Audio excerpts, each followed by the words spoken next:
I think, we talked about how it's wild to even say that 2024 is here because at times it still feels like we're in 2020. And everything, like I sometimes forget what year exactly it is. Have we moved past Because 2020 already? yeah, I think we're past that. I don't know. But really like what's happened over the last 3 years is it seems like specifically in the automotive industry, there has been some large macroeconomic consideration or event that really changes the industry as a whole. Obviously, it started with COVID, and then right now, the kind of volatility and rise in interest rates, the UAW strikes, inventory shortages, and now there's inventory surplus for some brands, and we've just seen that have kind of a very powerful impact across dealers. Depending on what brand you're working with, and specifically with users as well. I mean, people during COVID, everyone was at home. Some states they didn't have dealerships were open, so people have kind of adjusted and changed how they shop. I think over the last 3 years we've seen digital retailing play a massive role. Maybe not at the scale that was originally thought, where people would buy entirely online, but by and large, digital retailing. To me, you're going to say something, Subi, so I'll let you go. No, no, no. I just want to chime into this point. Yeah, absolutely. Yeah, and we've seen, digital retailing doesn't necessarily mean just buying online. It's providing an avenue for consumers to buy in the way that they want.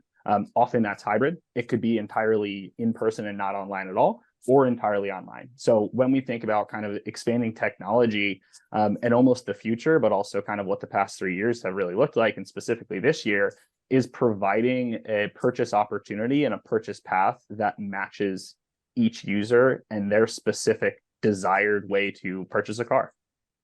I'm I'm really glad that you brought this up as one of the focuses or lessons learned, right?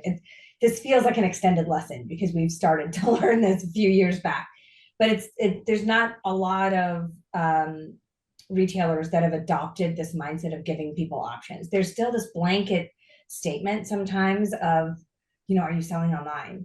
And that concept kind of goes beyond multiple verticals, but specifically to automotive, as we've been tasked with by so many watchers, is giving people the option to do business the way that they want. There's so many people that don't know what they're looking for. We've learned this lesson through, the technology that we have access to illustrate, you know, that they go from brand to brand, from new to used, from model to model, based on what they're learning. It's not like it used to be.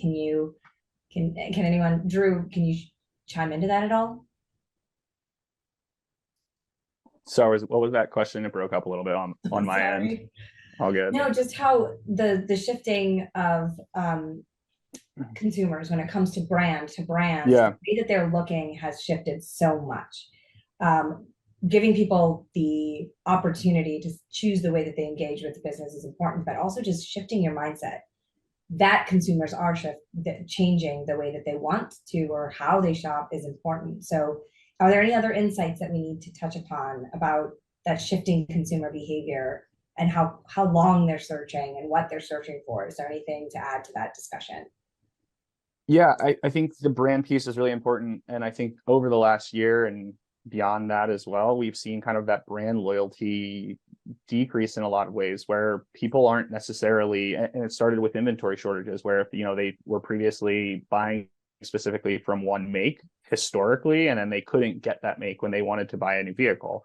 So they were sort of forced to look elsewhere. And that's kind of continued in a lot of ways. But I think what it comes down to is almost setting up your brand as how do you reach different consumers with different lifestyles. I know Subi, you and I were talking about Subaru in the past and how they've done a fantastic job hitting on that type of consumer who really aligns with their brand. And we've seen it. They've been able to keep that brand loyalty, but that fluctuates, for different consumers, and they're shifting priorities of what they're looking for in a vehicle. And they're kind of thinking, I want an SUV. Now, what does that mean across all different brands? How are people cross shopping? And then from an advertising and marketing standpoint, how do we stay in front of those people? How do we make sure that they're not only choosing our brand, but our dealership as well? Agreed. Anyone want to add on to brand loyalty? Yeah, I think it's also thinking about how brand loyalty is being established now. Before when we think about branding and brand loyalty, I think a lot of our minds go to just general marketing and getting your message out in front of a consumer as frequently as possible. And absolutely, that's incredibly important, but that's not what drives brand loyalty.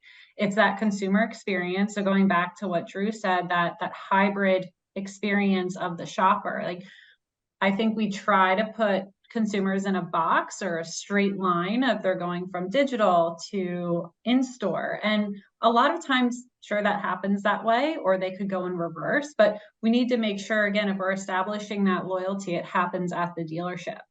It also, from a marketing perspective, we're seeing more and more brands inside and outside of automotive leaning into influencer marketing.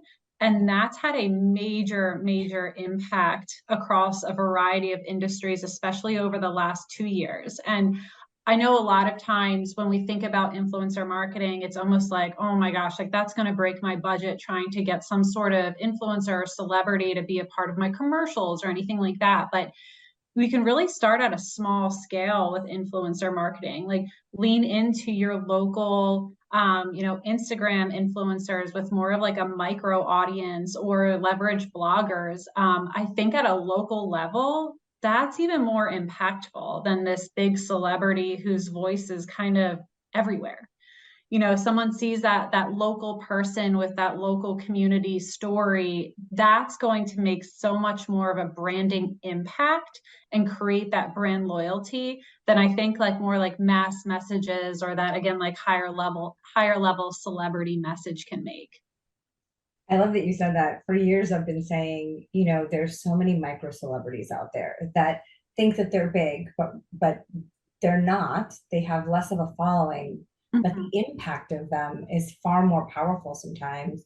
So your dollars go a lot further. And now it's even more so than before because, and I know we want to talk about media and how that's changed. So I'm just going to move right into that in a second. But first, Aaron, before we move on, is there anything else that you want to add to the shifts and impact of consumer behavior before we go down the shifting media landscape rabbit hole? Yeah. So another thing that we're seeing, why we see this brand shift is affordability. Like it's a huge concern right now, right? So vehicle pricing and financing options have increased. So we're overall seeing the shift in vehicle consideration among shoppers. So this is where they reconsider their brand, model, or even the vehicle type that they're originally interested in. So we're just seeing a lot of shopper considerations expanding right now.